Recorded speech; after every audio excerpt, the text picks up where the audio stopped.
Hello friends, welcome back on apex classes digital platform. मैं शीतल शर्मा, आपकी history educator. हम पढ़ रहे थे क्लास 12 का 4th लेसन, मुस्लिम आक्रमण, उद्देश्य और प्रभाव। कल वाले लेसन को ही आगे बढ़ा रहे हैं हम। कल हम पढ़ रहे थे राणा सांगा। राणा सांगा के अन्य युद्ध हम कंप्लीट कर चुके हैं। आज हम पढ़ेंगे राणा सांगा और मुगल। ठीक है ना। मुगलों में कौन है? बाबर। तो बाबर और राणा सांगा के मध्य सबसे पहला कारण उठता है युद्ध के कारण कि बाबर और राणा सांगा इन दोनों के मध्य युद्ध के क्या कारण थे। बाबर जो था ये मुगल शासक था। ठीक है ना। बाबर कौन है? मुगल शासक है। दिल्ली पर इसका शासन हुआ है। ठीक है ना। कहाँ का शासक बना है अभी ये? दिल्ली का। किस युद्ध में जीत के बाद में? आपको याद रखना है पानीपत का प्रथम युद्ध। पानीपत का प्रथम युद्ध।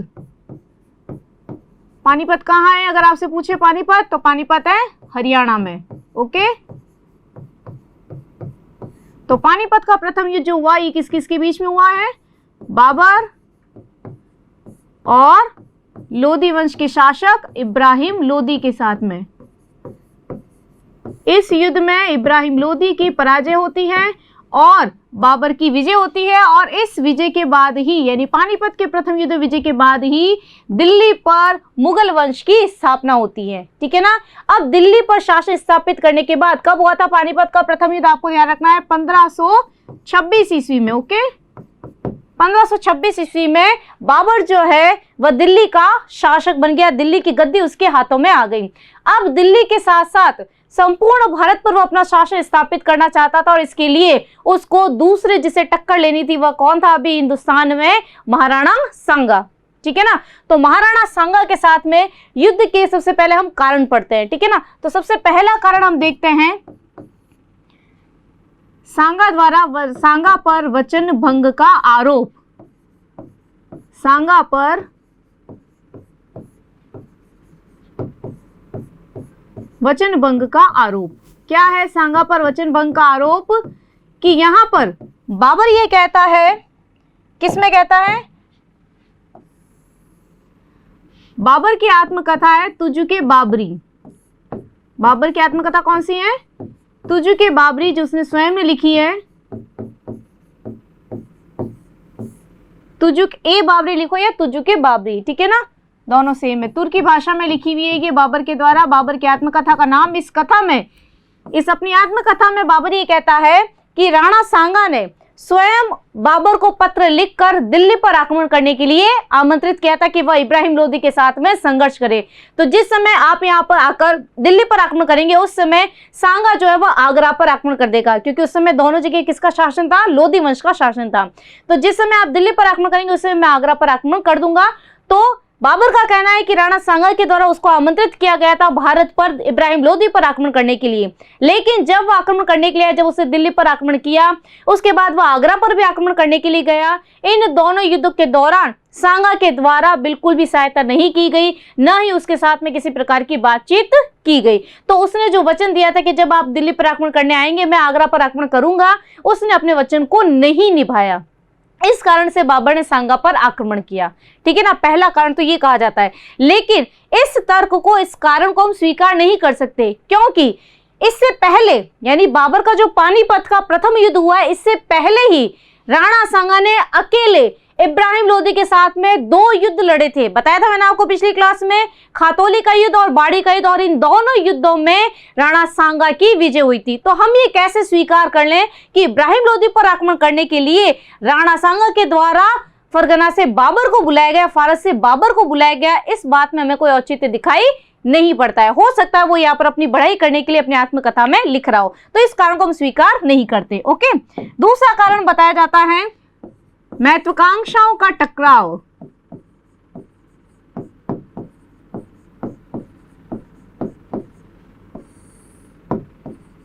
महत्वाकांक्षाओं का टकराव यानी दोनों के मध्य, महत्वाकांक्षाओं का टकराव, दोनों ही अपने अपने साम्राज्य का विस्तार करना चाहते थे। एक तरफ तो जो बाबर जो था वह दिल्ली पर आक्रमण के बाद में संपूर्ण हिंदुस्तान पर आक्रमण का अधिकार करना चाहता था और राणा सांगा भी अपने साम्राज्य का विस्तार करना चाहता था।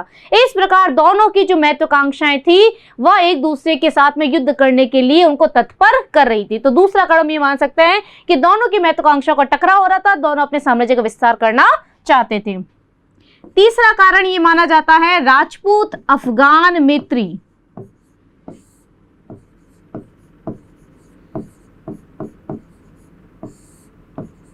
राजपूत अफगान मैत्री में क्या है, राजपूत तो कौन है यहाँ पर, राजपूत है राणा सांगा, ओके। और अफगान ऐसा कहा जाता है कि इब्राहिम लोदी की हार के बाद में, उसकी मृत्यु के बाद में उसका उत्तराधिकारी बना था महमूद लोदी, जो कि इब्राहिम लोदी का छोटा भाई था।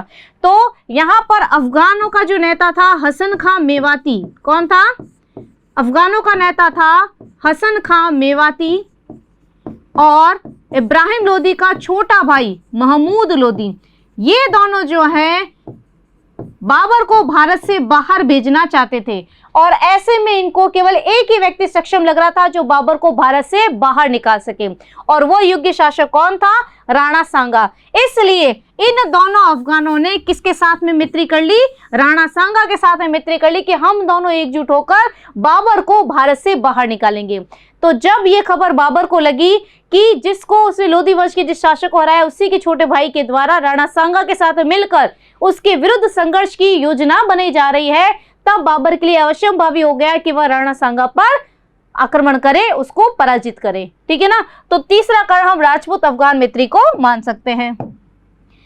अगला जो है फोर्थ कारण, फोर्थ पॉइंट है राणा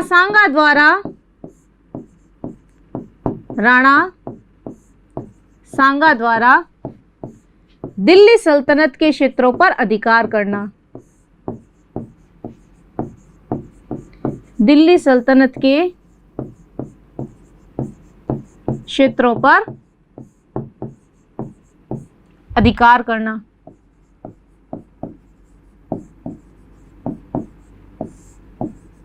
कि जिस समय इब्राहिम लोदी बाबर के साथ में पानीपत के प्रथम युद्ध में व्यस्त था, बिजी था, उस समय राणा सांगा के द्वारा दिल्ली सल्तनत के अधिकार वाला जो क्षेत्र था, रणथंबोर के आसपास वाला क्षेत्र जो था, वह किसके अधिकार में था, दिल्ली सल्तनत के अधिकार में था। लेकिन जिस समय वह पानीपत के युद्ध में बिजी था, राणा सांगा के द्वारा दिल्ली सल्तनत का जो क्षेत्र है खंडार दुर्ग, उस पर उसने अधिकार स्थापित कर लिया। कहाँ है खंडार दुर्ग? खंडार दुर्ग है रणथंबोर के पास, सवाई माधोपुर में रणथंबोर के पास, ठीक है ना। तो रणथंबोर के पास जो खंडार दुर्ग था और इसके आसपास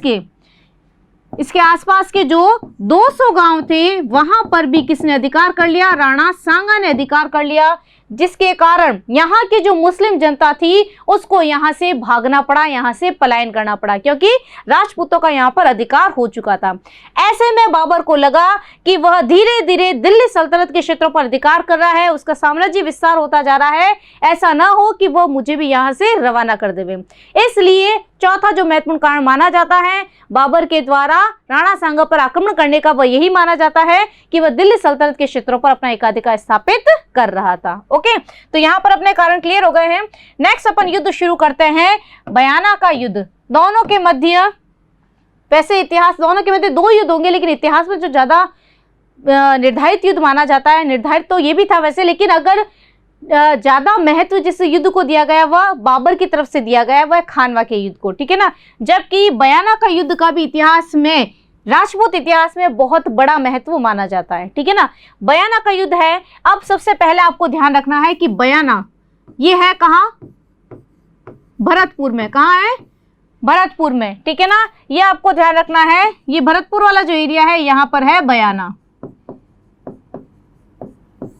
ओके, तो बयाना का युद्ध होगा दोनों के मध्य। जैसे कि मैंने आपको बताया, अभी हमने जैसे पीछे पढ़ा है कि खंडार दुर्ग जो सवाई माधोपुर वाला क्षेत्र है, यहां तक उसने अपना अधिकार कर लिया था। किसने? राणा सांगा ने, ठीक है ना। धीरे धीरे उसको पता चला कि भाई बयाना दुर्ग, धौलपुर का क्षेत्र, यहाँ के आसपास के क्षेत्र पर जब राणा सांगा के द्वारा यहाँ पर अधिकार किया गया रणथंबोर के दुर्ग पर, तो बाबर के द्वारा अपनी शक्ति सुदृढ़ करने के लिए उसने क्या किया, बयाना, भरतपुर वाला क्षेत्र, धौलपुर, इन क्षेत्रों पर अपना अधिकार स्थापित कर लिया।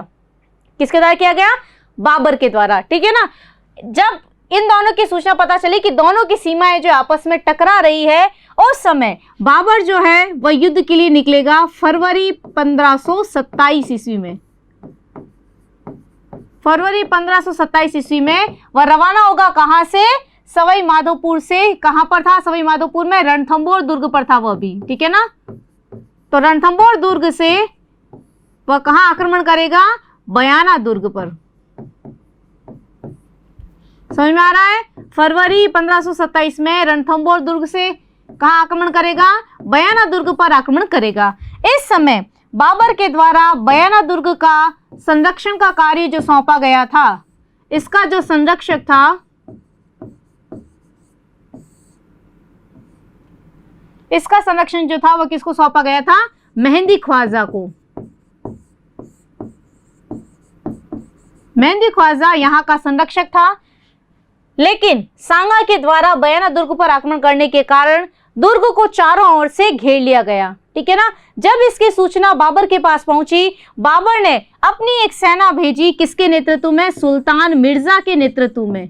किसके नेतृत्व में, सुल्तान मिर्जा के नेतृत्व में एक सेना भेजी, ठीक है ना। लेकिन यहां पर आपको ध्यान रखना है कि ये पहला एकमात्र ऐसा युद्ध था जिसमें राणा सांगा की तरफ से हिंदुस्तान के सारे शासक इस युद्ध में शामिल हुए थे, ठीक है ना। तो राणा सांगा की तरफ से सारे शासक कौन कौन थे, महत्वपूर्ण शासक मैं आपको बता रही हूं कि किन किन शासकों ने बयाना दुर्ग में आक्रमण के समय, बयाना युद्ध के समय महाराणा सांगा का सहयोग किया था, ठीक है ना। तो महाराणा सांगा की तरफ से लड़ने वाले प्रमुख व्यक्ति जो उसका साथ देने वाले व्यक्ति थे, सबसे पहला आपको ध्यान रखना है अफगान नेता हसन खां मेवाती। कौन था, अफगान नेता हसन खां मेवाती। और इसके साथ में कौन था, महमूद लोदी। ये दोनों बयाना पर आक्रमण करने के लिए इन्होंने सांगा का सहयोग किया। इसके अलावा मारवाड़ से कौन था, मारवाड़ का मालदेव।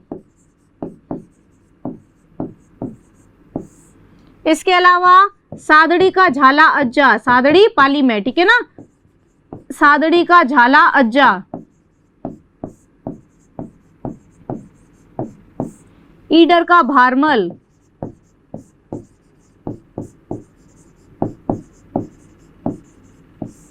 आमेर का पृथ्वीराज।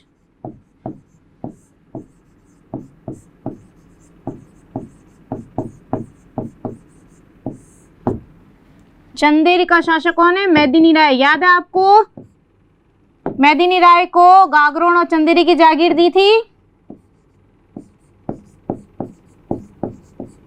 ठीक है ना। चंदेरी एमपी का क्षेत्र है, चंदेरी, ठीक है ना। तो चंदेरी का शासक कौन है, मेदिनी राय। इसके अलावा बीकानेर का कल्याणमल।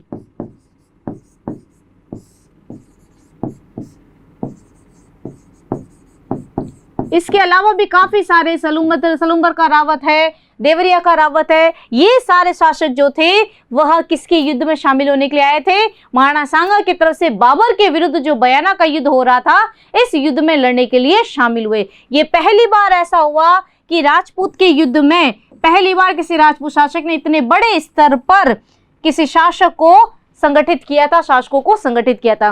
इन सेनाओं के सामने मुगल सेना जो थी, बाबर की जो सेना थी, वह क्या हो गई, पराजित हो गई। और बयाना दुर्ग पर किसका अधिकार हो गया, राणा सांगा का।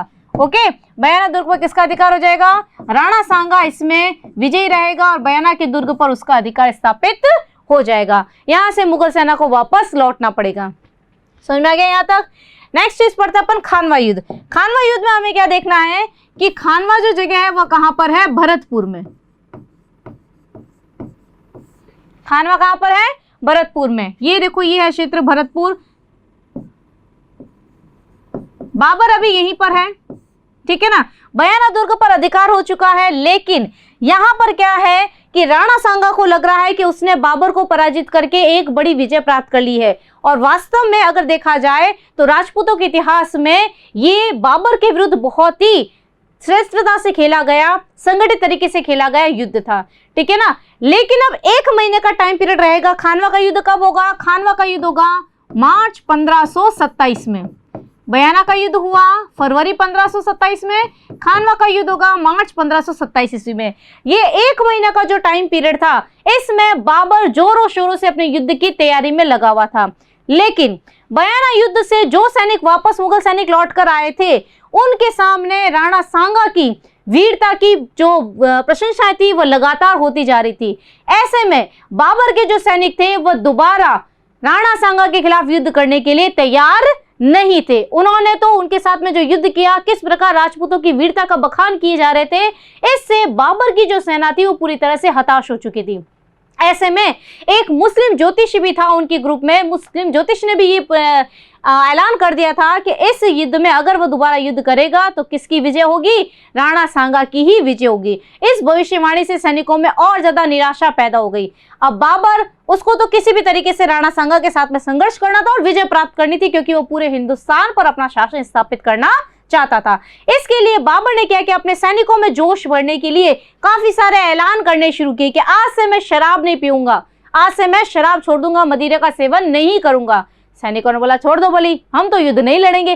मतलब उसने अपनी पूरी तरह से कोशिश करता गया। फिर बोला कि जो सैनिकों पे जो कर लग रहे हैं व्यापारी पे कड़े में, वो सारे कर माफ कर दूंगा। तो भी सैनिक तैयार नहीं हुए लड़ने के लिए। प्यालियां, जो शराब की प्यालियां वगैरह थी, वो सारी तोड़ दी गई, ठीक है ना। उसके बाद भी कोई जोश नहीं आया। अब बाबर बोले किस प्रकार सैनिकों को मैं प्रोत्साहित करूं, किस प्रकार मोटिवेट करूं कि वह राणा सांगा के विरुद्ध युद्ध करने के लिए तैयार हो जाए। तो उसने अपना अंतिम हथियार निकाला, जिहाद। उसने जिहाद की घोषणा कर दी। क्या होता है जिहाद?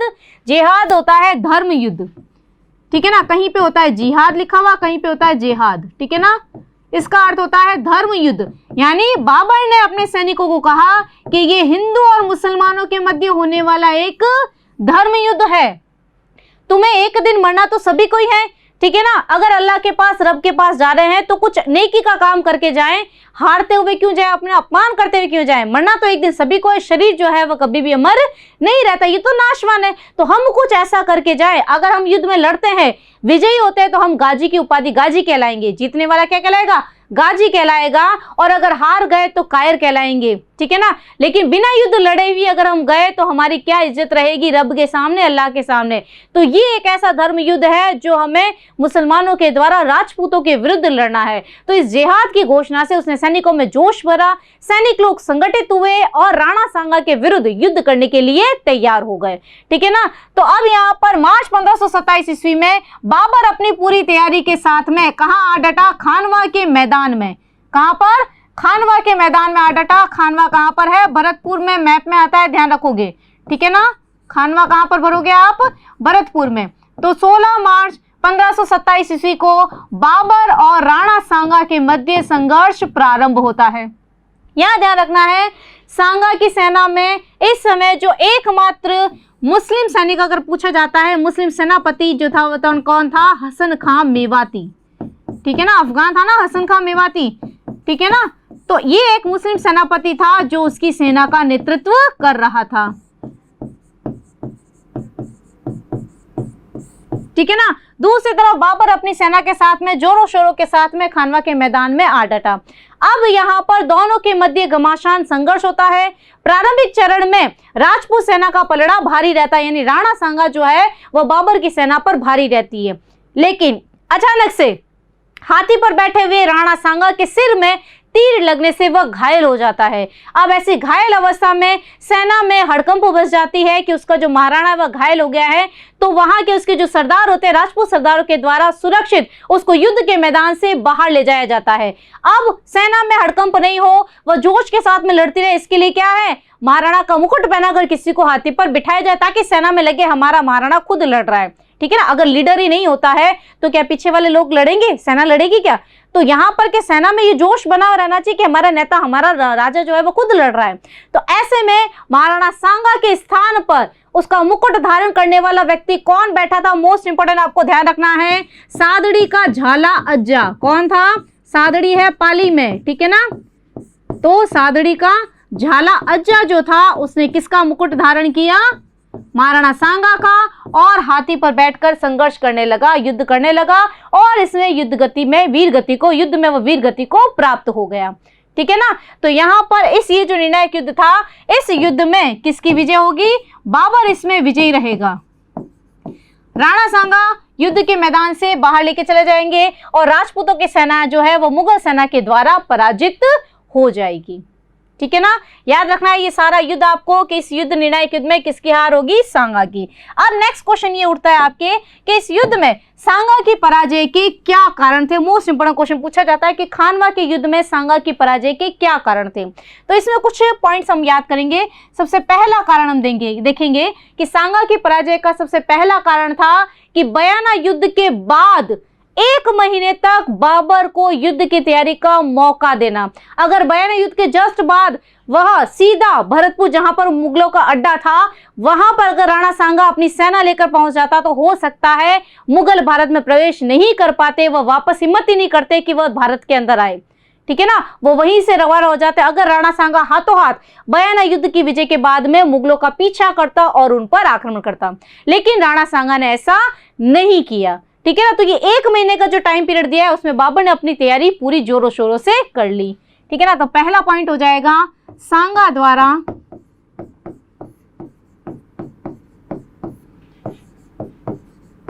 बयाना विजय के बाद, सांगा द्वारा बयाना विजय के बाद बाबर को युद्ध की तैयारी का समय देना, युद्ध की तैयारी का समय देना।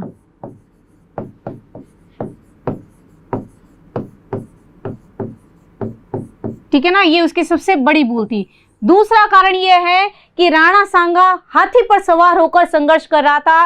ऐसे में सिर में तीर लगने से वह घायल हो गया और उसके युद्ध के मैदान में निकल जाने के कारण सेना में जोश की कमी हो गई। ये दूसरा कारण है। ठीक है ना। तो राणा सांगा के सिर में तीर लगना युद्ध के दौरान, राणा सांगा के सिर में तीर लगने से सेना के जोश में कमी आना।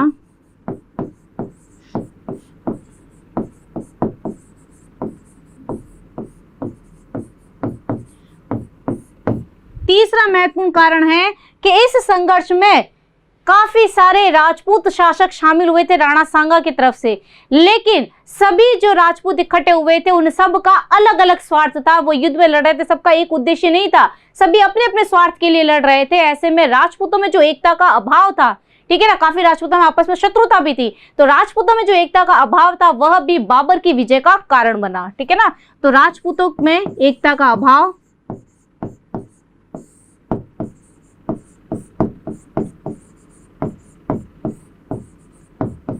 राजपूतों में एकता का अभाव। चौथा कारण आता है राजपूत सैनिक जो है वह अपने परंपरागत हथियार जो थे तीर, भाले और तलवार से लड़ रहे थे, जबकि बाबर के पास में क्या था? तोपखाना। ठीक है ना। बाबर के तोपों के आगे राजपूतों के जो परंपरागत हथियार थे वह युद्ध में सक्षम नहीं थे जीतने के लिए। ठीक है ना। तो राजपूतों द्वारा परंपरागत औजारों का प्रयोग करना, राजपूतों द्वारा परंपरागत हथियारों का प्रयोग, परंपरागत हथियारों का प्रयोग जिसमें तीर, कमान, भाले थे, जबकि बाबर द्वारा तोपखाना, तोप का प्रयोग। मुगली थे बाबर तोप लाने वाले, जबकि बाबर द्वारा तोपों का प्रयोग। ठीक है ना। और अंतिम पांचवा कारण आता है कि युद्ध में जो सैनिक थे, राजपूत सैनिक थे, वह सब हाथी पर सवार थे, जबकि मुगल सेना किस पर सवार थी? अश्व पर, घोड़े पर सवार थी। ठीक है ना। तो घोड़ा दौड़ने में होशियार होता है हाथी के बजाय। ठीक है ना। और दूसरी चीज ये कि तोपों की आवाज से हाथी इतने डर गए थे कि वे खुद ही डर की वजह से पीछे हो रहे थे और अपनी सेना को ही नुकसान पहुंचा रहे थे, यानी खुद के सैनिकों को ही मार रहे थे। तो ये भी एक कमी थी राणा सांगा की सेना में कि राजपूतों द्वारा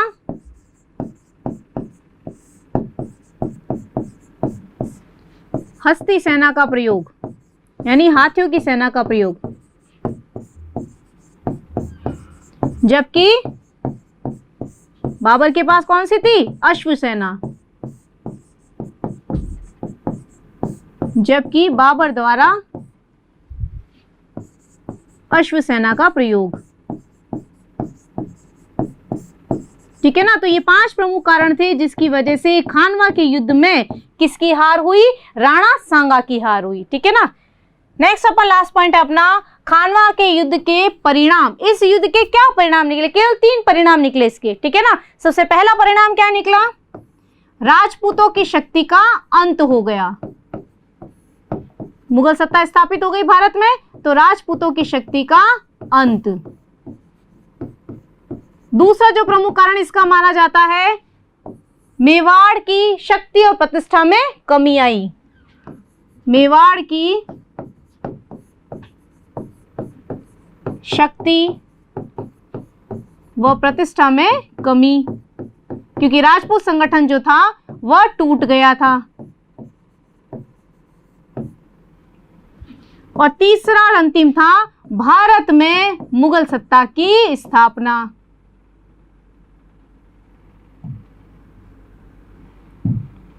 भारत में मुगल सत्ता की स्थापना। वैसे तो पानीपत के युद्ध में हो गई थी, लेकिन केवल दिल्ली पर हुई थी। अब पूरे भारत पर किसका शासन हो गया? मुगलों का। अब सबसे लास्ट देखना उसका अंतिम समय। राणा सांगा को युद्ध के मैदान से सुरक्षित बाहर ले जाकर बसवा नामक स्थान पर ले जाया गया। जब उसको होश आया तब उसको पता चला कि युद्ध के मैदान से उसको इतना दूर लेकर आ गए हैं, तो बस वह बहुत ज्यादा क्रोधित हुआ और बोला अब तो मैं बाबर से लड़ने की। उसको पता चला कि हमारी सेना जो है वह युद्ध में पराजित हो गई है, तो वह जोश के साथ में पुनः उठा और बाबर से लड़ने के लिए जाने लगा। अब उसके शरीर पर लगभग 80 घाव हो गए थे। ऐसा कहा जाता है कि उसके शरीर पर इतने सारे घाव थे, 80 घाव थे, जिसके कारण से सांगा को क्या कहा जाता है? सैनिकों का भग्नावशेष। मोस्ट इंपोर्टेंट है, सैनिकों का भग्नावशेष क्यों कहा जाता है? क्योंकि उसके शरीर पर 80 घाव थे, ठीक है ना। सैनिकों का भग्नावशेष कहा जाता है क्योंकि उसके शरीर पर 80 घाव थे, ठीक है ना।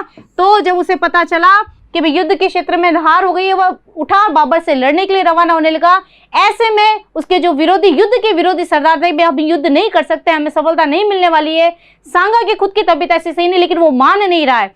ऐसे में जो उसके युद्ध विरोधी सरदार थे, उनके द्वारा राणा सांगा को जहर दे दिया गया, ठीक है ना।